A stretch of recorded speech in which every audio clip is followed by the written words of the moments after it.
Light horsemen pay homage today of 100 years sacrifice and service. Today is a special day where there's a grant from Lotterywest to RSL of $298,000, 850, that's going to be activating and spreading more statewide activity by RSL to commemorate the 100 years. I'm here with Kelvin at the front of Parliament House. Kelvin, how are you today? I'm very well, thanks very much. It's great to be here. Excellent. Kelvin, tell us about your involvement. I'm a member of the Kelmscott-Pinjarra 10th Flight Horse Memorial Troop, and our role in the community is to go to community events and at events such as this. We're here on behalf of the RSL this morning to receive a cheque from Lotterywest to be presented, which is what I have in my hand here. So I'll be handing this to the Premier very shortly. The 11th November is a very synonymous day with the rest of the world because it was the day that peace was signed in the Forest of Versailles in France, which ended the First World War. A ceasefire was brokered and everybody honoured that ceasefire. And so 4 years of bitter fighting and total loss of life came to an end, and we all remember those that paid the ultimate sacrifice. I found out that my great uncle fought in the 8th Light Horse, went over to Beersheba in Egypt, so I had a bit more of a renewed interest in keeping the history alive. And just to get out into the community and actually share this with the people, and a lot of people don't get to see horses or just exactly what they had to do back in World War I. The actual signing of the surrender didn't occur until the next year, but the actual cessation of hostilities, that occurred, as we now know, the 11th each year. Something that we commemorate and remember?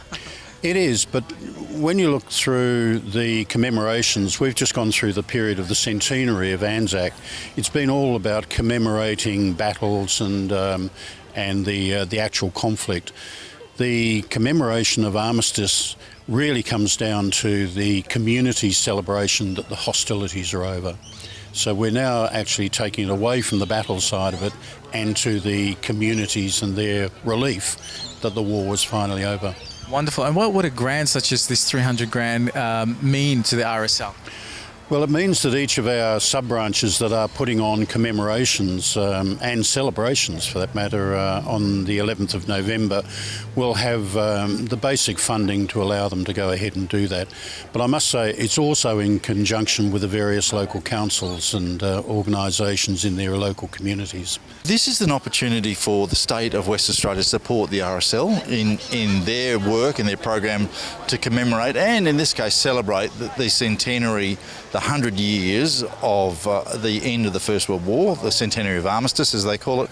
And we wanted to make a significant statement, so we've granted $290,000 to the RSL to help fund some of the activities that are happening out in the towns and suburbs across Western Australia, to make sure the narrative of of our past, if you like, is completely understood by the next generations. And 100 years after the worst conflict the globe had seen at that time, it deserves that sort of commemoration. And as I say, the 1919, the year after the end of the First World War, was a great story for Western Australia because of all those returning soldiers and the economic activity that we received as a result of them going back into the workforce.